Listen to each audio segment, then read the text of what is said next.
बीते दशक महाराष्ट्र और मध्य प्रदेश में ट्रक ड्राइवरों और हेल्परों की हत्याओं का सिलसिला शुरू हुआ था। इन राज्यों की पुलिस इन हत्याओं को लेकर परेशान थी कि यूपी और बिहार में भी ट्रक ड्राइवरों और क्लीनरों की लाशें मिलनी शुरू हो गई हैं।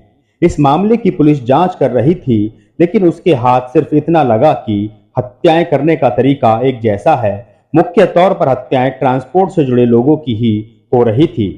हम आपको देश के ऐसे सीरियल किलर की कहानी बताने जा रहे हैं जो एक दर्जी था, लेकिन समय के साथ खूंखार हत्यारा बन गया। यह दिन में लोगों के कपड़े सिलता था, लेकिन रात होते ही शैतान बन जाता था। इस सीरियल किलर पर 33 लोगों की हत्या का आरोप था। इस सीरियल किलर का नाम आदेश खामरा है। आइए जानते हैं भारत के इस खतरनाक सीरियल किलर के बारे में। साल 2018 में रायसेन के माखन सिंह अपने ट्रक में सरिया लाद कर जा रहे थे। रास्ते में एक अनजान शख्स सवारी के नाम पर उनके ट्रक में सवार हो जाता है। सुनसान रात में ट्रक सड़क पर दौड़ता चला जा रहा था। माखन को इस बात की जरा भी भनक नहीं थी कि जो सवारी के नाम पर शख्स उनके बगल में बैठा है, असल में वो एक सीरियल किलर है। उसी रात माखन की हत्या कर दी जाती है और उनका ट्रक पुलिस को लावारिस हालत में भोपाल के पास मिलता है।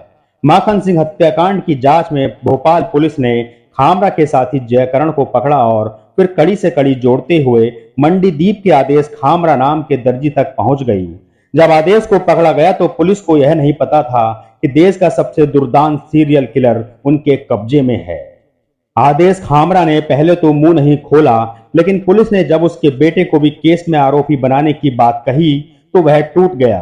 बाद में उसने ऐसे खुलासे किए कि पुलिस वाले भी हैरान रह गए।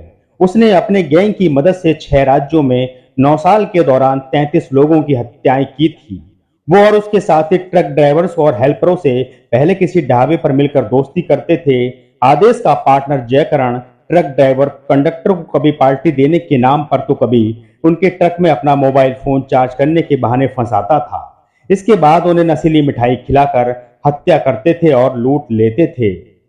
हत्या आरोपी ट्रक का सामान भी बाजार में बेच देते थे। हर कत्ल के बदले उसे 20 से 25,000 रुपए मिलते थे। कई राज्यों में फैले हर गैंग के सदस्य आपस में कोड वर्ड में ही बात करते थे। जयकरण का काम ट्रक ड्राइवर क्लियर को अपनी बातों में फंसाना रहता था। जयकरण फोन पर आदेश से कहता था कि भाई साहब कुछ मीठा तो खिला दो। इसका मतलब होता था कि ट्रक ड्राइवर कंडक्टर उसके झांसे में आ चुके हैं, आप आओ और नशीली दवा खिलाकर उन्हें बेहोश कर दो। पुलिस के सामने सीरियल किलर का रुआब भी देखने लायक था। पूछताछ से पहले उसने पुलिस के सामने ही हाथों पर खैनी लेकर रगड़ी खाई और फिर बोला, लिखो सब बताता हूं कैसे मारा।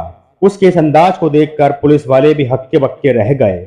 उसने घूर रहे पुलिसकर्मी को भी अपने अंदाज में कहा, घूरो मत, कोऑपरेट करो। ट्रांसपोर्ट से जुड़े लोगों की हत्याओं के साथ उसने सुपारी लेकर आम लोगों की हत्याएं भी की थी।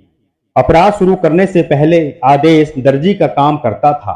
इसमें इतनी कमाई नहीं होती थी कि परिवार का खर्च अच्छे से चल सके। आपराधिक प्रवृत्ति के दोस्तों के संपर्क में आकर आदेश जुर्म की दुनिया में कदम रख दिया। आदेश को सभी वारदातें बतौर तारीख याद थी, लेकिन इन तारीख हत्याओं को उसने कोई पछतावा नहीं है। तो ये थी हिंदुस्तान के खूंखार सीरियल किलर की कहानी, जो दिन में कपड़े सिलता था और रात में मर्डर करता था, जो अब तक 33 लोगों का मर्डर कर चुका था। अगर आपको आज की क्राइम की स्टोरी अच्छी लगी है तो कमेंट्स बॉक्स में जरूर बताएं और इसके साथ साथ मेरे चैनल को सब्सक्राइब जरूर करें और नोटिफिकेशन की बेल आइकन को प्रेस करें, जिससे आपको आगे आने वाली क्राइम की स्टोरी अपडेट मिल सके। मिलते हैं आपसे अगली खौफनाक स्टोरी के साथ। नमस्कार।